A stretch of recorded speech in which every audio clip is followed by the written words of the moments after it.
The studio lights were almost blinding, casting a golden glow across the glass desk where the hosts of The View sat poised, notes in hand, smiles rehearsed. The energy backstage was nervous, tightly wound. Every producer, intern, and camera operator knew that this morning's show had the potential to explode. Candace Owens wasn't just another celebrity guest. She was a firebrand, known for her sharp mind and even sharper tongue. Whenever she appeared on live television, sparks flew, and this was a dry forest waiting for ignition. The theme music faded. The audience clapped on cue. Whoopi Goldberg leaned forward, that trademark smirk tugging at her lips. Good morning, everyone.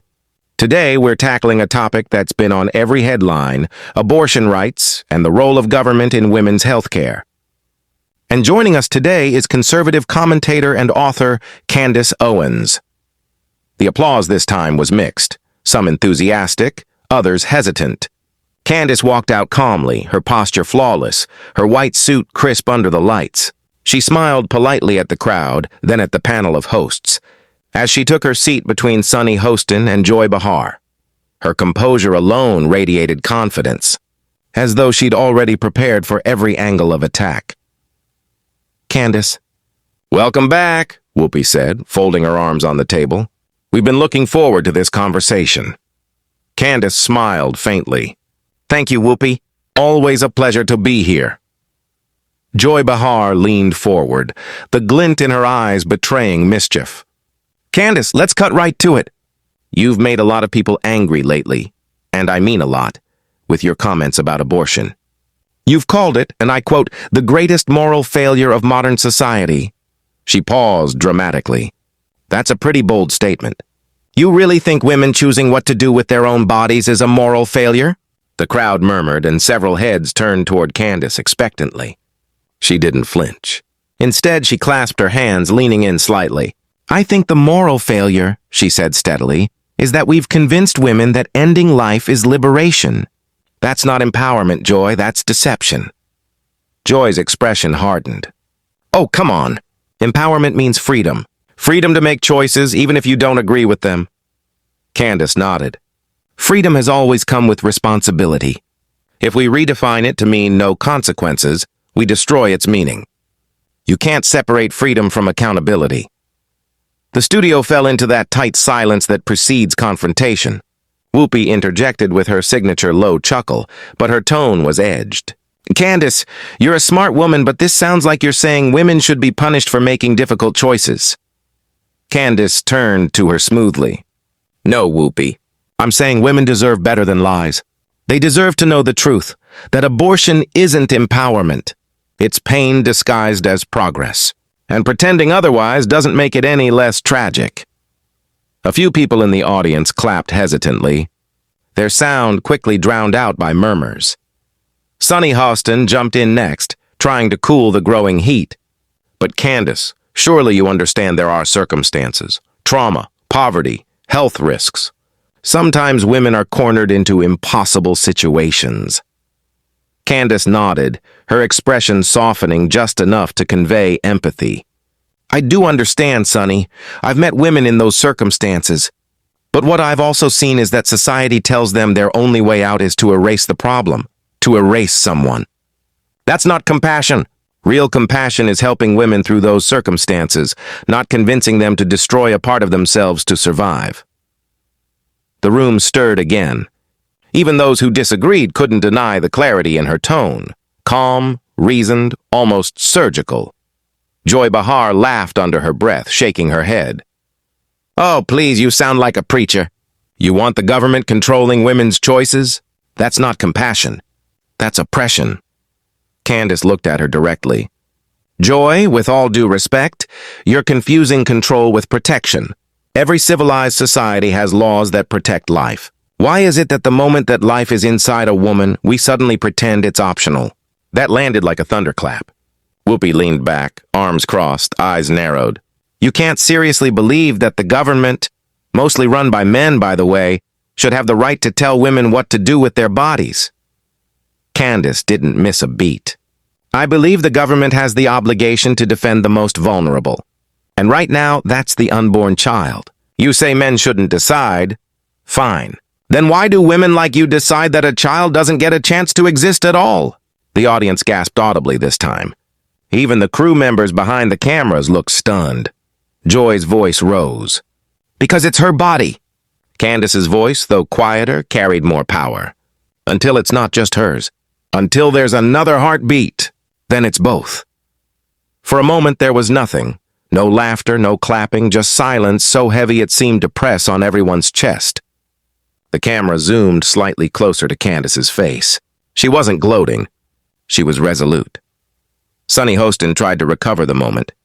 But Candace, don't you see how your position alienates women who already struggle with these decisions?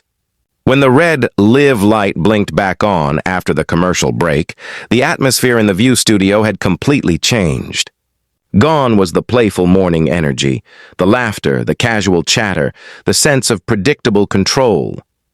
What filled the room now was tension, thick and unmistakable.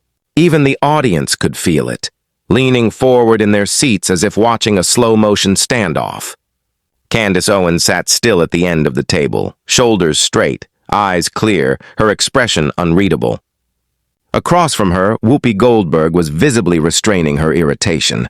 And Joy Behar's red-framed glasses had slipped slightly down her nose as she muttered something under her breath to Sonny Hostin. Whoopi cleared her throat. "Welcome back," she said, the corners of her mouth twitching into a forced smile. Before the break, Candace was explaining why she believes abortion is a moral failure. We're going to continue that conversation, calmly, because this is The View, and we talk about things that matter. There was a thin layer of sarcasm in her tone, but Candace didn't take the bait. She nodded slightly, her gaze level. "I appreciate that, Whoopi. I came here to have an honest discussion, not to shout over anyone." Joy let out a dry laugh. "You've been doing plenty of talking already, Candace. I think the audience got the sermon loud and clear." Candace's smile didn't falter. "Maybe they did, Joy. But sometimes truth sounds like a sermon to people who've forgotten how to listen." The crowd reacted instantly, a mix of gasps and applause. Joy blinked rapidly, her mouth opening but no words coming out. Sonny Hostin jumped in, eager to diffuse the tension. "Let's stay on topic," she said, hands raised in a calming gesture. "Candace, you've said the government should protect life at all stages. But what about when carrying a pregnancy could harm the mother, or in cases of assault?" Candace's expression softened for the first time. "Those situations are heartbreaking," she said gently, "and I don't dismiss them. But we have to separate the exceptions from the rule. You can't justify ending millions of lives because of tragic outliers. We should do everything possible to protect both, the mother and the child." Whoopi's voice dropped low. "You're not the one in that situation, though. It's easy to moralize when it's not your body, not your pain." Candace leaned in, her voice steady. "You're right, Whoopi. It's not my body. And it's not yours either. That's the whole point. It's another body, another heartbeat, another set of DNA. We can talk about pain, but we should also talk about the life that never gets to feel anything because it's erased." The audience broke into loud applause, catching even the producers off guard. Cameras panned quickly to capture the divided reactions, some clapping enthusiastically, others crossing their arms, whispering to their neighbors. Joy Behar, unable to sit quietly, waved her hand dismissively. "You act like you care about life, but where's your compassion for women? What about the 16-year-old girl who's terrified and alone? What about the mother who can't afford another child?" Candace turned to her, her tone cutting through the noise like a blade. "Joy, compassion doesn't mean telling someone to destroy the very thing that makes them capable of love. Real compassion means standing by that young woman, helping her, giving her hope, not telling her that her only option is death. You call it choice. I call it abandonment." That line hit harder than any of them expected. The audience erupted again, this time louder, almost uncontrollable. Producers scrambled in the control room trying to decide whether to cut to another break. Whoopi exhaled, visibly frustrated. "You think you're speaking truth, but what you're really doing is judging people who are already struggling. You talk about hope.